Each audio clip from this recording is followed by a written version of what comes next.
राज्यातील 52 लाख शेतकरी बांधवांची भरपूर दिवसांची प्रतीक्षा संपलेली आहे। कारण आजपासून पात्र शेतकऱ्यांच्या खात्यामध्ये नमो शेतकरी योजनेचा 7वा हप्ता 2000 रुपये, पीएम किसान योजनेचा 20वा हप्ता 2000 रुपये म्हणजे टोटल मिळून पात्र शेतकऱ्यांच्या खात्यामध्ये 4000 रुपये विस्तांतर सुद्धा होणार आहे। जर तुम्ही नमो शेतकरी योजनेचे लाभार्थी असाल, पीएम किसान योजनेचे लाभार्थी असाल तर तुमच्या खात्यामध्ये आज 2 हप्त्यांचे 4000 रुपये एकत्रितपणे विस्तांतर सुद्धा होणार आहे। परंतु शेतकरी बांधवांनो, आज राज्याचे कृषी मंत्री माणिकराव कोकाटे यांनी दिलेल्या माहितीनुसार सरसकट सर्व शेतकरी बांधवांना या दोन्ही हप्त्यांचे 4000 रुपये सुद्धा मिळणार नाहीत। म्हणजेच राज्याचे कृषी मंत्री माणिकराव कोकाटे यांनी दिलेल्या माहितीनुसार जे शेतकरी बांधव महाराष्ट्र राज्याचे रहिवासी असतील, जे शेतकरी बांधव या प्रमुख 4 नियमांमध्ये बसत असतील, नियमांचं पालन करत असतील, त्यांच्याच खात्यामध्ये हे पैसे सुद्धा विस्तांतर होणार आहेत। बघा शेतकरी बांधवांनो, तुम्हाला सुद्धा माहिती असेल प्रत्येक 4 महिन्यानंतर तुमच्या खात्यामध्ये नमोचा हप्ता आणि पीएम किसान योजनेचा हप्ता विस्तांतर सुद्धा होतच असतो। परंतु आता 4 महिने पूर्ण झालेले आहेत। म्हणजेच पीएम किसान योजनेचा 19 हप्ता फेब्रुवारी महिन्यामध्ये तुमच्या खात्यामध्ये विस्तांतर सुद्धा झालेला होता। त्याचप्रमाणे जून महिन्यामध्ये तुमच्या खात्यामध्ये पीएम किसान योजनेचा 20 हप्ता विस्तांतर सुद्धा व्हायला पाहिजे होता, परंतु जून महिन्यामध्ये तुमच्या खात्यामध्ये पीएम किसान योजनेचा 20 हप्ता विस्तांतर सुद्धा झालेला नव्हता। तर आता जुलै महिना संपत आलेला आहे, तरी पण कोणत्याही शेतकरी बांधवांना पीएम किसान योजनेचा 20 हप्ता सुद्धा मिळालेला नव्हता। बघा शेतकरी बांधवांना उशीर झालेला आहे, परंतु कोणत्याही शेतकरी बांधवांनी काळजी सुद्धा करायची नाही, कारण आजपासून निधी वितरणास सुरुवात सुद्धा होणार आहे। म्हणजेच आजपासून या दोन्ही हप्त्यांचे पैसे पात्र शेतकऱ्यांच्या खात्यामध्ये विस्तांतर सुद्धा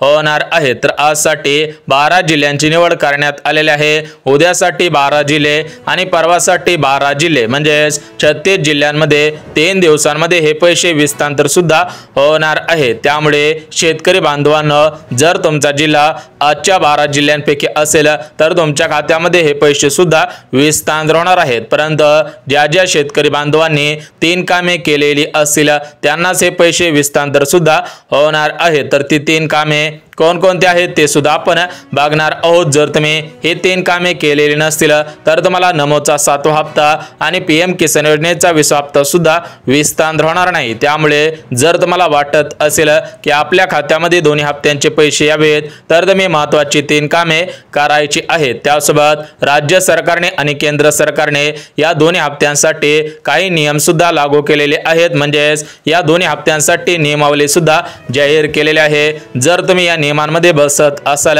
नियमांचं पालन करत असाल तर तुम्हाला हे पैसे सुद्धा विस्तांतर होणार आहेत। त्यासोबत शेतकरी बांधवांनो, हवामान अभ्यासकांकडून शेतीविषयी काही माहिती सुद्धा देण्यात आलेली आहे। बघा मागच्या 5 ते 6 दिवसांपासून जोरदार पाऊस सुद्धा सुरू झालेला आहे। तर या पावसामुळे भरपूर शेतकरी बांधवांचं नुकसान सुद्धा होत आहे। त्या अनुषंगाने सर्व शेतकरी बांधवांना राज्य सरकारकडून आणि केंद्र सरकारकडून अर्जंट सूचना सुद्धा दिलेली आहे। जर तुमच्या पिकांचा या पावसामुळे किंवा या अतिवृष्टीमुळे नुकसान झालेलं असेल तर तुम्ही त्या ठिकाणी लवकरात लवकर पंचनामे सुद्धा करून घ्यायचे आहेत। राज्य सरकार आणि केंद्र सरकार शेतकरी बांधवांना त्या पिकाच्या मोबदल्यामध्ये पीक विम्याच्या स्वरूपामध्ये पैसे सुद्धा देणार आहे। तर बघा शेतकरी बांधवांनो, तुमच्या शेतामध्ये कोणतेही पीक असू द्या तर त्या पिकाचा पंचनामा सुद्धा करून घ्यायचा आहे। बघा या सर्व गोष्टी शेतकरी बांधवांसाठी महत्त्वाच्या आहेत, त्यामुळे तुम्हाला या गोष्टी सुद्धा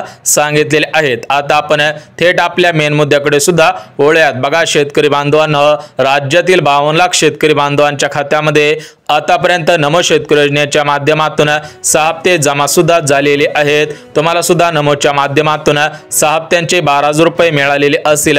पीएम किसान योजनेच्या माध्यमातून 19 हप्ते विस्तांतर सुद्धा झालेले आहेत। या पीएम किसानच्या माध्यमातून 19 हप्त्यांचे 38,000 रुपये सुद्धा मिळालेले आहेत। म्हणजेच 52 लाख शेतकरी बांधवांना आतापर्यंत या दोन्ही योजनांच्या माध्यमातून 50,000 रुपये विस्तांतर सुद्धा झालेले आहेत। परंतु काही शेतकरी बांधवांना हे पैसे अर्धवट मिळालेले आहेत, काही शेतकरी बांधवांना हे पैसे विस्तांतर सुद्धा झालेले नाही। त्यामुळे आज राज्याचे मुख्यमंत्री देवेंद्र फडणवीस साहेब, कृषी मंत्री माणिकराव कोकाटे यांच्या माध्यमातून शेतकरी बांधवांसाठी सर्वात मोठा आनंदाचा निर्णय घेण्यात आलेला आहे। तर तो निर्णय म्हणजे ज्या शेतकरी बांधवांना मागील हप्त्यांचे पैसे अर्धवट मिळालेले असतील, मागील हप्त्यांचे पैसे मिळालेले नसतील, त्या शेतकरी बांधवांना मागील हप्त्यांचे पैसे विस्तार होणार आहेत। कोणाचाही 1 रुपया सुद्धा ठेवला जाणार नाही। शेतकरी बांधवांच्या जे दिलासे देणारे प्रश्न असतात त्यावरती राज्य सरकार ठाम असल्याची माहिती देण्यात आलेली आहे। म्हणजे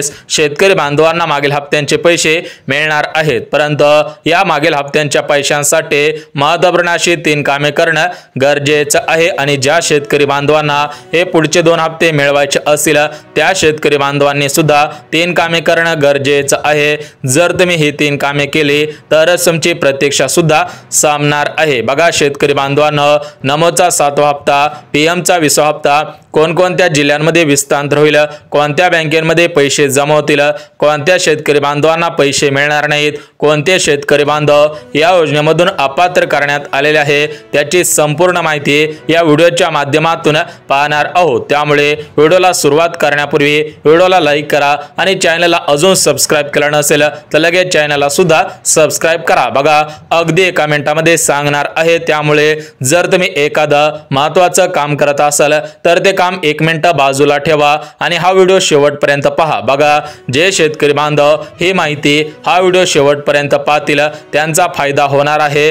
त्यांना या योजनेमधून अपात्र केलं जाणार नाही, कारण राज्य सरकारने आणि केंद्र सरकारने महत्त्वाची 3 कामे करायला लावलेली आहेत। जर तुम्ही ही 3 कामे केली नाहीत तर तुम्हाला योजनांमधून अपात्र सुद्धा करण्यात येणार आहे। कारण शेतकरी बांधवांनो, 1 रुपयामध्ये जी पीक विमा योजना सुरू करण्यात आलेली होती ती योजना बंद सुद्धा करण्यात आलेली आहे। भरपूर अशा योजना सुद्धा बंद करण्यात आलेल्या आहेत। तशा पद्धतीने नमो शेतकरी योजना आणि पीएम किसान योजना बंद होऊ नये म्हणून राज्य सरकारने आणि केंद्र सरकारने सर्व शेतकरी बांधवांना 3 कामे करण्याचे आवाहन केलेले आहेत। बघा शेतकरी बांधवांनो, 1 रुपयामध्ये जी पीक विमा योजना होते तर त्या योजनेमध्ये भरपूर घोटाळे होत असल्याच्या राज्य सरकारच्या निदर्शनास आलेलं होतं। त्यामुळे 1 रुपयामध्ये जे पीक विमा योजना सुरू केलेली होते ते राज्य सरकारने बंद सुद्धा केलेली आहे। त्यासोबत जर तुम्ही लाडकी बहीण असाल किंवा तुमच्या घरामधील एखादी महिला लाडकी बहीण योजनेचा लाभ घेत असेल तर त्या ठिकाणी तुम्हाला सुद्धा माहिती असेल की लाडकी बहीण योजनेमधून 26 लाख बहिणींचे अर्ज महिला व बालिका सेवाच्या मंत्री आदित्य तटकरे मॅडम यांच्या माध्यमातून अपात्र सुद्धा करण्यात आलेले आहेत। बघा राज्य सरकारने सुरू केलेल्या भरपूर योजनांमध्ये भरपूर नागरिक नकली बनावट कागदपत्रे तयार करून लाभ घेतल्याचे निदर्शनास सुद्धा आलेले आहे। त्यामुळे सर्व शेतकरी बांधवांना 3 कामे करण्याचे आवाहन सुद्धा करण्यात आलेले आहे। जे शेतकरी बांधव 3 कामे करतील त्यांनाच पात्र म्हणून ग्राह्य धरलं जाईल, त्यांनाच पुढील हप्त्यांचे पैसे सुरळीतपणे विस्तार सुद्धा होणार आहे। त्यामुळे जर शेतकरी बांधवांना तुम्हाला वाटत असेल की आपला हप्ता बंद होऊ नये, आपल्याला सुद्धा प्रत्येक 4 महिन्याला हे पैसे अशाच पद्धतीने मिळत राहावे, तर तुम्ही सुद्धा हे 3 कामे करायची आहेत। जर तुम्ही हे 3 कामे केली तर तुम्हाला पैसे मिळणार आहेत। तर बघा शेतकरी बांधवांनो, शेती संबंधित महत्त्वाच्या 3 अपडेट आलेले आहेत। शेती संबंधित महत्त्वाचे 3 निर्णय घेण्यात आलेले आहेत। ते 3 निर्णय अगदी एका मिनिटामध्ये बघून घेऊयात। त्यानंतर नमोचा 7वा हप्ता, पीएमचा 20वा हप्ता कोणत्या जिल्ह्यांमध्ये, कोणत्या बँकेमध्ये, कोणत्या शेतकरी बांधवांच्या खात्यामध्ये विस्तार होणार आहे ते सुद्धा आपण बघून घेऊयात। बघा शेतकरी बांधवांनो, शेतीविषयक जी पहिली महत्त्वाची अपडेट आलेली आहे तर ती महत्त्वाची अपडेट म्हणजे अतिवृष्टीमुळे ज्या शेतकरी बांधवांचं मागील 2 ते 3 दिवसांमध्ये नुकसान झालेलं असेल, म्हणजेच नैसर्गिक आपत्ती असेल, पावसामुळे असेल, अतिवृष्टीमुळे जर तुमचं कोणत्या पिकाचं नुकसान झालेलं असेल तर तुम्ही लवकरात लवकर पंचनामे सुद्धा करायचे आहे। त्यासोबत शेती संबंधित जी महत्त्वाची दुसरी अपडेट आलेली आहे तर ती दुसरी अपडेट म्हणजे कर्ज घेतलेला राज्यातील 52 लाख शेतकरी बांधवांना दिलासा सुद्धा मिळालेला आहे। बघा तुम्ही सुद्धा कर्ज घेतलेला असेल तर तुमच्यासाठी सर्वात मोठी आनंदाची बातमी आलेली आहे, कारण राज्य सरकारच्या मार्फत कर्जमाफीवरती सर्वात मोठा निर्णय घेण्यात आलेला आहे। बघा राज्याचे मुख्यमंत्री देवेंद्र फडणवीस साहेब यांच्या माध्यमातून या कर्जमाफीसाठी सर्वात मोठी कृती समिती सुद्धा नेमण्यात आलेले आहे। तर या नेमण्याचा निर्णय झालेला आहे। लवकरच शेतकरी बांधवांची कर्जमाफी सुद्धा होणार आहे, परंतु ही कर्जमाफी सरसकट होणार नाही। सूत्रांनी दिलेल्या माहितीनुसार या कर्जमाफीसाठी काही नियम लावण्यात येतील। नियमांमध्ये बसत असणाऱ्या शेतकरी बांधवांची कर्जमाफी सुद्धा होणार आहे। आता आपण शेतीविषयक जी तिसरी अपडेट आलेली आहे तर ही तिसरी अपडेट बघूयात। त्यानंतर कोणत्या जिल्ह्यांमध्ये कोणत्या बँकांमध्ये कोणत्या शेतकरी बांधवांना दोन्ही हप्त्यांचे पैसे मिळणार आहेत ते सुद्धा आपण बघून घेऊयात। बघा शेतकरी बांधवांना राज्य सरकारच्या मार्फत जे हवामान खातं असतं तर त्या हवामान खात्याकडून सर्व शेतकरी बांधवांना रेड अलर्ट सुद्धा दिलेला आहे। बघा महाराष्ट्र राज्यामध्ये 36 जिल्हे आहेत, तर या 36 जिल्ह्यांपैकी 12 जिल्ह्यांमधील सर्व शेतकरी बांधवांना रेड अलर्ट दिलेला आहे। बघा सध्याच्या स्थितीला जोरदार पाऊस सुरू आहे। विजांच्या कडकडासह अजून जोरदार पाऊस होण्याची शक्यता सुद्धा वर्तवण्यात आलेली आहे। बघा हवामान अभ्यासक पंजाब डॉक साहेब असतील, हवामान तज्ञ असतील, त्यासोबतच पुण्यामधील वैधशाळा असतील यांच्या माध्यमातून हे अंदाज सुद्धा वर्तवण्यात आलेला आहे। सर्व शेतकरी बांधवांना आवाहन करण्यात आलेले आहे, जर तुम्हाला काही अर्जंट काम असेल तरच घराबाहेर सुद्धा पडायचे आहे, अन्यथा घराबाहेर न पडण्याचे आदेश सुद्धा देण्यात आलेले आहेत। त्यासोबत तुमच्या पिकांची काळजी घेण्याचे आदेश सुद्धा देण्यात आलेले आहे। जर तुमच्या शेतामध्ये केळे असेल, डाळिंब असेल, अशा प्रकारची चांगली पिके असतील तर त्या ठिकाणी तुम्ही स्वतः त्याचं संरक्षण सुद्धा करायचं आहे, अन्यथा त्या ठिकाणी जोरदार पाऊस होऊन त्याची नासाडी सुद्धा होऊ शकते। बघा शेतकरी बांधवांना महत्त्वाच्या 3 अपडेट होत्या, 3 अपडेट बघितलेले आहेत। आता आपण आपल्या मेन मुद्द्याकडे वळूयात। बघा शेतकरी बांधवांना तुम्ही सुद्धा भरपूर दिवसांपासून वाट पाहत असाल, कधी पैसे येतील, कधी पैसे येतील।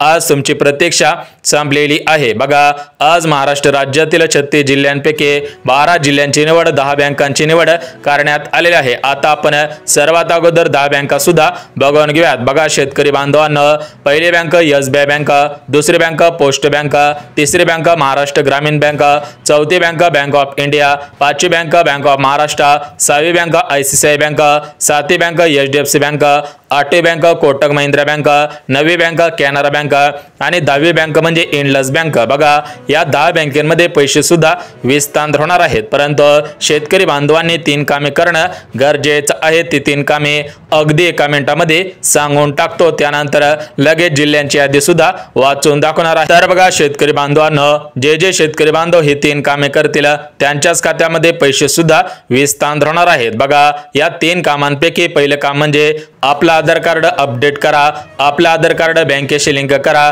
कारण या दोन्ही हप्त्यांचे पैसे तुमच्या आधार कार्डच्या आधारावरती बँकेमध्ये सुद्धा विस्तार होणार आहेत। त्यासोबत शेतकरी बांधवांना जे दुसरं काम करायचं आहे ते दुसरं काम म्हणजे सर्व शेतकरी बांधवांनी फार्मर आयडी कार्ड काढणं बंधनकारक आहे, शेतकरी विशिष्ट ओळखपत्र काढायचं आहे। आणि सर्वात महत्त्वाचं जे तिसरं काम करायचं आहे तर ते तिसरं काम म्हणजे आपल्या बँक खात्याला पॅन कार्ड लिंक करा, आपल्या बँक खात्याला आधार कार्ड लिंक करा, आपल्या बँक खात्याला आपला मोबाईल नंबर लिंक करायचा आहे आणि सर्वात महत्त्वाचं म्हणजे आपल्या बँक खात्याची केवायसी सुद्धा करायची आहे। बघा आता आपण बँका बघितलेल्या आहेत, कोणकोणती कामे करायची आहेत ते सुद्धा आपण बघितलेले आहेत। आता आपण जे 4 नियम लावलेले आहेत ते 4 नियम आणि जिल्ह्यांची यादी सुद्धा बघून घ्या। बघा शेतकरी बांधवांना सरसकट सर्व शेतकरी बांधवांना या दोन्ही हप्त्यांचे पैसे मिळणार नाहीत। जे शेतकरी बांधव या 4 नियमांमध्ये बसत असतील त्यांनाच हे पैसे विस्तार सुद्धा होणार आहे। तर बघा शेतकरी बांधवांना पहिला नियम शेतकरी बांधव महाराष्ट्र राज्याचे रहिवासी असावेत, दुसरा नियम शेतकरी बांधवांकडे 5 एकरपेक्षा जास्त जमीन नसावी, तिसरा नियम शेतकरी बांधवांच्या घरामधील कोणती व्यक्ती सरकारी कर्मचारी नसावी आणि सर्वात महत्त्वाचा जो शेवटचा नियम आहे तर तो शेवटचा नियम म्हणजे शेतकरी बांधवांकडे 4 चाकी गाडी नसायला पाहिजे। बघा शेतकरी बांधवांना हे 4 नियम लावण्यात आलेले आहेत। आता आपण जिल्ह्यांची यादी सुद्धा वाचून दाखवत आहे, तुम्ही सुद्धा काळजीपूर्वक जिल्ह्यांची यादी बघायची। तर बघा शेतकरी बांधवांना महाराष्ट्र राज्यामध्ये टोटल मिळून 36 जिल्हे आहेत। याच्यामध्ये पुणे असेल, अहमदनगर म्हणजेच अहिल्यानगर असेल, छत्रपती संभाजीनगर असेल, जालना असेल, बीड, परभणी, हिंगोली, नांदेड, लातूर, धाराशिव, सोलापूर, सातारा, रत्नागिरी, रायगड, अकोला, अमरावती, वाशिम, यवतमाळ, बुलढाणा असेल, वर्धा असेल, नागपूर, चंद्रपूर, गडचिरोली, गोंदिया असेल, भंडारा असेल। बघा या 36 जिल्ह्यांमध्ये या दोन्ही हप्त्यांचे पैसे विस्तार सुद्धा होणार आहेत। बघा सूत्रांनी दिलेल्या माहितीनुसार लवकरच शेतकरी बांधवांना हे पैसे सुद्धा मिळणार आहेत।